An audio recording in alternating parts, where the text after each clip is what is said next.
Shalom, kembali lagi dalam renungan bertumbuh setiap hari. Kiranya perenungan kita menuntun kita untuk semakin serupa dengan Kristus setiap hari. Hari ini kita akan kembali merenungkan satu topik tentang memimpin dengan hidupmu. Bagian firman Tuhan yang menjadi fokus perenungan kita adalah Amsal 10 ayat 9, terjemahan baru kedua yang berbunyi demikian. Siapa bersih kelakuannya, aman jalannya. Tetapi siapa berliku-liku jalannya akan diketahui. Jemaat yang terkasih di dalam Tuhan, kitab Amsal pasal 10 merupakan titik balik yang sangat penting di dalam struktur kitab hikmat ini. Jika pasal-pasal sebelumnya berisi pengajaran-pengajaran puitis yang panjang, mulai pasal 10, Raja Salomo menyajikan kumpulan amsal pendek yang sangat praktis melalui kontras yang tajam. Secara konsisten, Salomo memperhadapkan dua cara hidup yang bertolak belakang, antara orang bijak dan orang bebal, serta antara kelakuan yang bersih dan jalan yang berliku. Di tengah himpunan hikmat inilah, Amsal 10 ayat 9 meletakkan prinsip dasar integritas. Siapa bersih kelakuannya, aman jalannya. Tetapi siapa berliku-liku jalannya akan diketahui. Frase bersih kelakuannya merujuk pada keutuhan moral dan kemurnian hidup. Kondisi di mana tidak ada kotoran, kecurangan, atau kepalsuan tersembunyi. Ketika seseorang menjaga kelakuannya tetap bersih, ia akan merasakan bahwa aman jalannya. Ada kedamaian batin karena ia tidak perlu hidup dalam ketakutan akan dosa tersembunyi yang sewaktu-waktu tersingkap.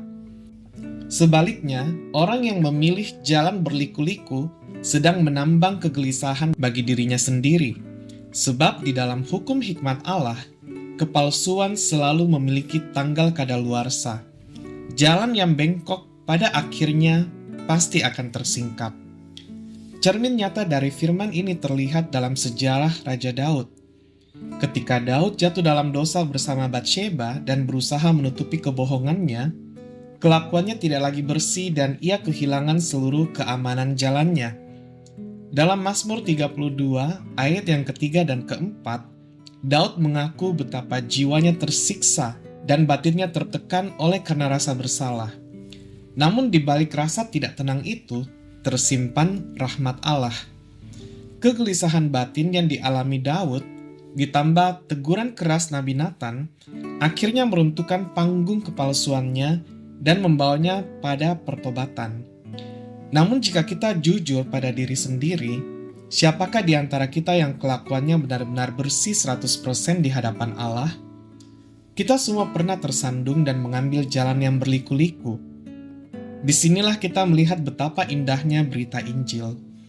Amsal 10 ayat 9 menemukan pemenuhannya yang sempurna di dalam Tuhan Yesus Kristus.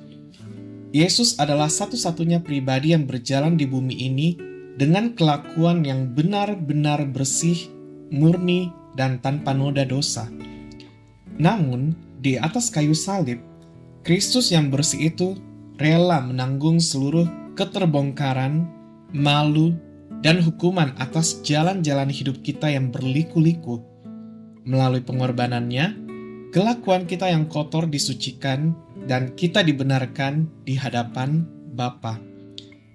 Oleh karena itu, ketika kita merasa gelisah karena telah mengambil jalan yang salah, janganlah melarikan diri atau menutup-nutupinya. Bersyukurlah karena Roh Kudus masih menegur hati kita. Datanglah kepada Kristus dengan jujur, sebab darahnya sanggup menyucikan setiap kelakuan yang kotor dan meluruskan kembali jalan kita yang berliku. Hanya di dalam Kristus kita mendapatkan ampunan sejati dan keberanian untuk melangkah dengan aman. Mari kita merenungkan sejenak.